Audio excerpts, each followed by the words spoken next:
এই রেসিপিটা আমি করতে কি কি নিয়েছি বন্ধুরা, তোমরা দেখো। নারকেল নিয়েছি এক মালা, তোমরা চাইলে একটা পুরো গোটা নারকেল দিতে পারো।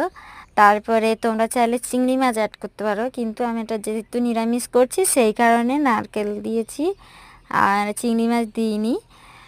আর হচ্ছে কাঁঠাল দানার বিচি ছিল, অল্প দিয়েছিলাম, তো তোমরা চাইলে নাও দিতে পারো। আর হলুদ গুঁড়ো 1 চামচ, লঙ্কার গুঁড়ো 1 চামচ, ফোড়ন 1 চামচ, তেজপাতা 2টো, তারপর লঙ্কা, কাঁচা লঙ্কা 4টে, আর দিয়েছি তোমার জিরের গুঁড়ো, জিরে বাটা, আদা বাটা, আর কি কি দিয়েছি, রসুন দিয়েছি 4 কোয়া, আর দিয়েছি নারকেল 1 মালা, আর দিয়েছি তোমার লবণ 1 চামচ, লাস্টে ভাজা জিরে গুঁড়ো দিয়েছি। তোমরা গরম মশলাও দিতে পারো। আর এটা খেতে খুবই টেস্টি আর খুবই সুন্দর একটা রেসিপি, খুব উপকারী রেসিপি।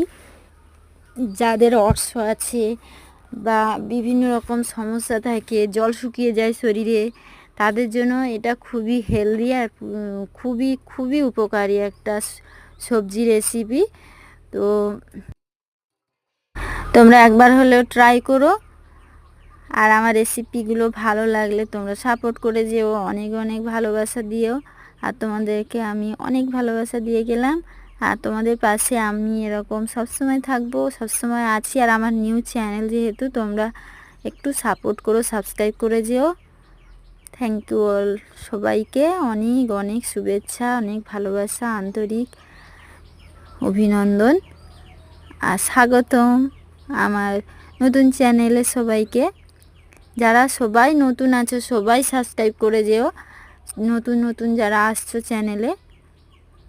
তো সবাই হাতে হাত মিলে আমরা সবাই এগিয়ে যাবো এইভাবে। চলো টাটা, আজকের মতো এই পর্যন্ত। আর পুরো রেসিপিটা দেখতে কিন্তু ভুলো না, একদম এন্ড পর্যন্ত দেখো আমি কিভাবে করলাম রেসিপিটা। প্রথমে কড়াইটা বসিয়ে নিয়েছি, অল্প অল্প করে দিয়ে তারপরে জল বার করেছি। 1 ফোঁটা জল দেবে না কেউ রেসিপিটাতে, ঠিক আছে? ওরই যা ডাঁটায় যা জল আছে ওটাতেই হয়ে যাবে রান্না। চল টাটা।